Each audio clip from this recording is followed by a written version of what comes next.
Hi, what is up? My name is Puno, and I am the founder of I Love Creatives.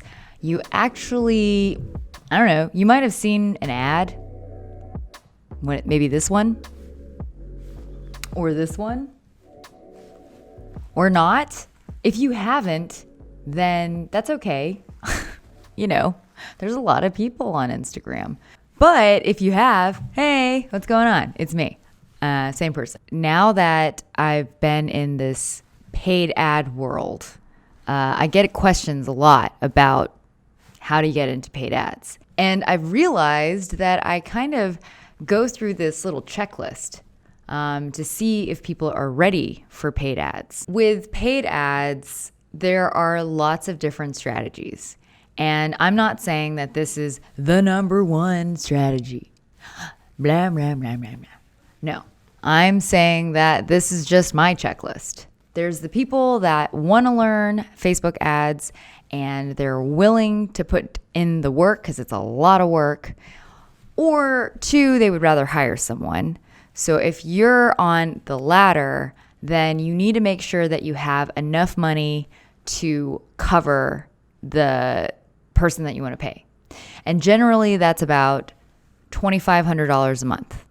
Some places will charge you 10% on the ad budget. It just really depends. You just have to ask around. Some other costs that you might run into are creative. So you need to make ads, and it's best if you do have a little bit of budget to do that. If you're the person that's going to do the ads and also do the creative on the ads, then, there it is.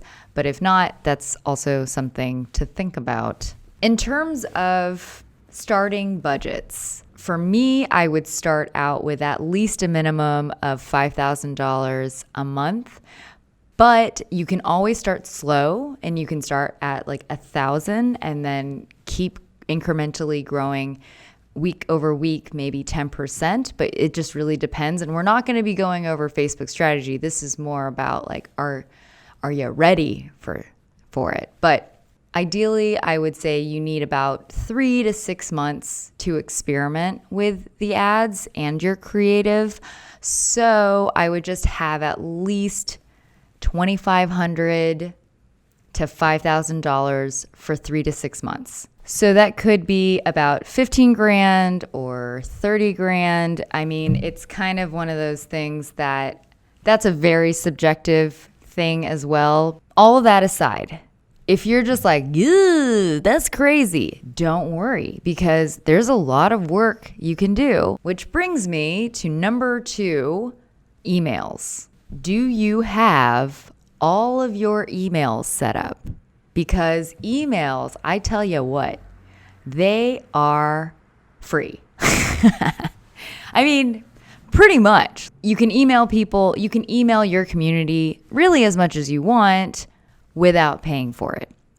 Obviously, there's strategy to that as well, but the whole thing is that you should have your email ecosystem set up before you start your ads. What are the types of emails that you should have? Well, I would say number 1 is some kind of welcome email, something that sets the tone of what people are expecting. Number 2 would be an add to cart email. So if anybody ever adds something to their cart, whenever someone purchases something, there's the thank you follow-up email. And that is an opportunity to talk about other products or suggest other things that go with that product. Another opportunity is a review capture. So once someone purchases the product, perhaps in 2 days, 3 days, you can send a review capture email. And then more importantly, some kind of lead generation campaign. So I kind of think about this in 3 different ways. Number 1 is the site. You can put a little how most people put on their footer, sign up for my newsletter to get 10% off? That's a site thing. And it doesn't have to be just the 10% off thing. That's just something I see all the time. You can also get really creative with it and offer something else. Or really, it's just think about it from the user. Like, what information would they want to know about me? Or what is a reason why somebody would spend the time to do it? Someone would actually add an email. And think about the places which they would want to get an email from you. For example, if you ever are out of stock from something, that's a great opportunity to capture emails. Another way to capture emails is through content. For example, for us on I Love Creatives, every Wednesday we send out a weekly newsletter that includes creative happenings like jobs, events, really just like anything that creatives are doing, they just post it on there. And then every Wednesday we sent it out. And then the final one is brand partnerships. And this one's huge because in this way you're leveraging someone else's community and they're leveraging your community. So types of brand partnerships are giveaways are one. Sometimes they're content as well.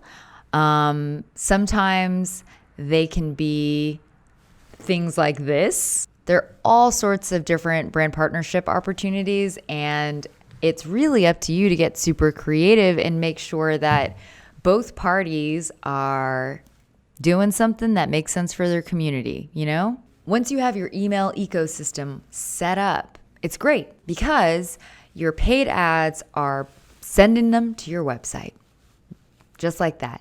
And not everybody purchases the first time they hit a website. Not everyone purchases right when they hit a website. I know I don't. I put a lot of things in the cart or I just forget about it and I'm distracted. And that's why I have 5,000 tabs open. You know what I'm talking about. I'm probably on one of the tabs and you're like, wait, what did she say? Wait, which tab is she? I know. So that's why it's really, really important that you have some way to capture their email so that, you know, you can get to know the person via email. Or they get to know you via email. So this is the paid ads and this is the person and they're on it and then they come and they land onto your website and they're right here. And then you're like, hey, can I get your email so that we can just chat a little longer? And they're like, yeah, sure. And then maybe one day they will purchase something from your website. It's a balance. That's what the ecosystem is for. So you want to have that set up so that when you pay for them to come onto your site, there is something next for them to do. The third thing that I usually ask is about stats. And you just guess what the first stat I'm looking for. If you said email, you're right. So I want to know. So the first thing I ask is how many emails do you have? And the reason why that's important is because you want to be able to create audiences in Facebook that are most like your potential customers.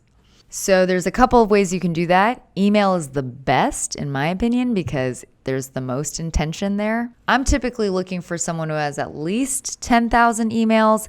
You can start with 2,000, but I feel like 10,000 is a nice, good number. And the reason why is because, one, not every single email is something that Facebook is going to recognize. But more importantly, it just shows that your ecosystem is working. You know, like you don't want, if you just bought all those emails, which never do that, but if you just did, then it's just going to be such a waste when the paid ads magic, ooh, look at that. When the paid ads magic carpet comes onto your site, they come there, they're not even really the right customer. So it's kind of just a waste. You really want to fine tune your email ecosystem, make sure it's working. And the best indicator that it's working is that you've got emails. 10,000 emails sounds pretty good to me. I also look at open rate and click-through rate as well. And you can Google good open rates and click-through rates for year 2020, and you can usually find stats. So emails. Number 2 is website monthly visitors. So I also typically like to have about 10,000 visitors a month. It's a pretty good indicator that you found other ways to bring traffic to your site. The reason why I like that is just because you are essentially feeding the Instagram algorithm with the right people. If you can get organic visitors to your site through other means, that's great. That's amazing. That is some good, cheaper marketing. I always tell this to any brand. I'm like, look, paid ads, sure, they're great.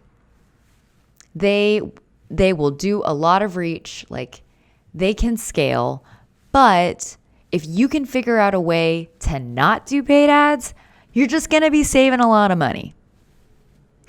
And potentially you'll be paying yourself or your employees or other people more than Facebook. I'm just saying. The next thing I like to look at is website purchases. Well, purchases. So how many customers do you have? And the reason why that's important, because now that is showing mucho intent. That's like, wow, this many people actually purchased from me. Now, how many people, what's a good number? I think 2,000 is a good number to start with. 2,000, totally. More, way better. And then the final list, the final kind of stats number I look at is your Instagram following or Facebook following. So if you have at least 2,000 followers, that's a good start. I would shoot for 10,000. And the reason why is because once you get to 10,000 or if you're verified, either one, you'll be able to do swipe up links. And that's really important because, you can organically take people to your website. I'm telling you, there are a lot of different ways that you can grow your Instagram following, your website visitors, your email list, and your customers without paid ads. There's so many businesses that have done it, and you can too.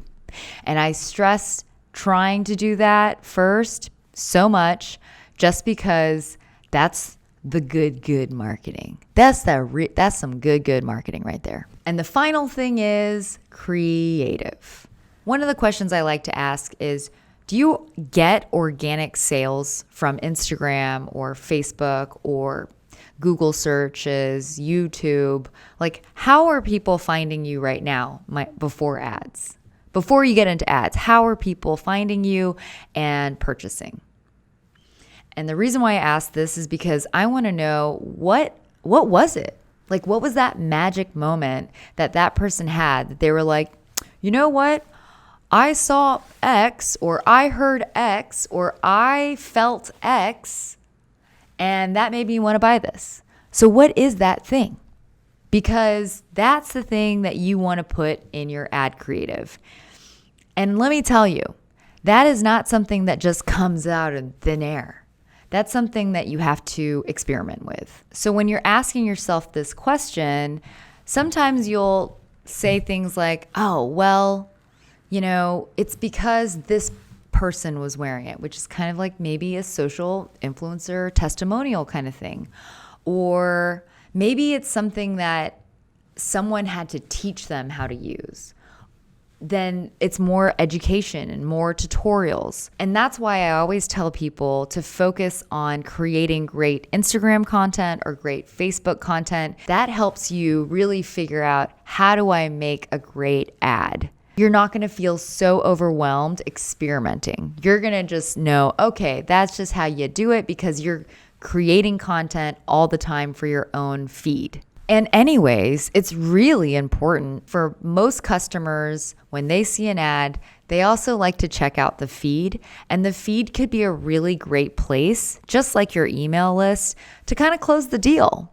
So you might as well put some great content on there too and help just sell what you're selling, Ads cost money. Experimenting with ads costs money. And if it doesn't hit, it costs more money. So I always tell people, if you're going to do ads, just try making some killer content first that you can potentially use for ads later.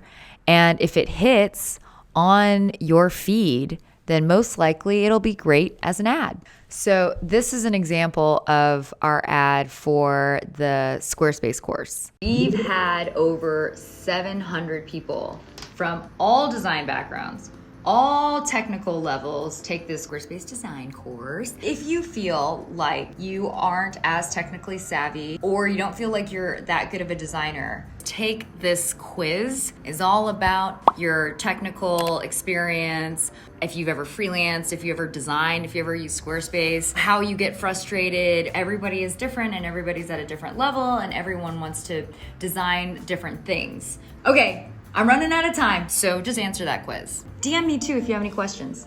Bye. So I think the reason why this ad does well is because in the first 3 seconds, we are already doing something that's a little different. It already looks a little different. Personality-wise, I think it's not so cringy. And we're playing. We're having fun. So you kind of think, oh yeah, we're going to be having fun. Then we start talking about what you're going to learn, who's it for, and there's some jokes. Jokes are important for our brand.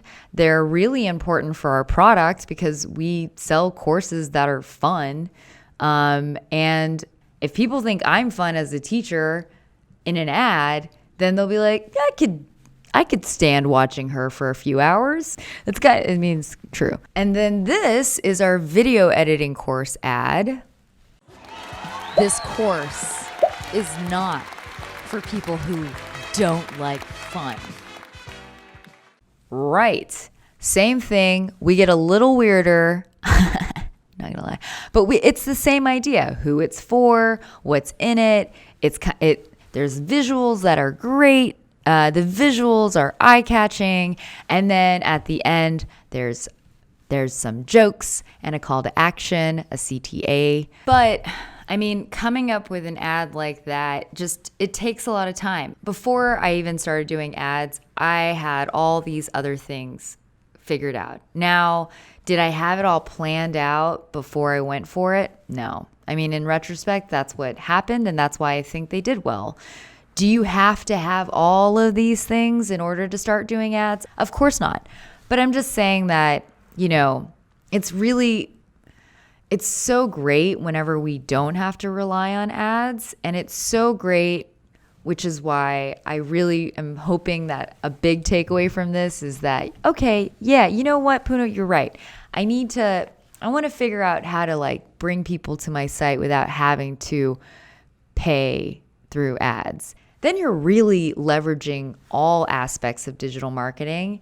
And in a sense, you have, the eggs? Your eggs are in all the different baskets. You've got an egg, you've got a duck egg, you've got a chicken egg, you've got a golden egg. You got lots of eggs and they're just all in that basket. And I think the biggest thing, bum, bum, bum, bum, is have fun. I think that a lot of people try to put ads in this other world, and they think of TV and they think of something that needs to be super professional, and I don't really think that that's always the case. I think that every brand can do whatever they want, but you need to give yourself the opportunity to experiment. Don't, have fun with it. The more you have fun with it, the more the watcher, the user, the customer, the potential customer, they're going to have fun too. So yeah, if you have fun with it, it's just gonna be fun. I hope this was helpful. Let's do a little recap here. So what did we learn today? Well, we learned that you should make sure that you got the monies for your ads. Number 2, that you've set up your email ecosystem. Number 3, you got your stats. You got customers, really. Or you have a community. You have people that are already in your world. You've got potential customers. And the last one is creative. You've got creative content, you're experimenting with creative content, and you're feeling really good about it, and you're having fun. Thanks for having me later. This was a pleasure. If you guys have any questions, feel free to DM me at puno dos tres, or just say hi to us at I Love Creatives. And yeah, see you later.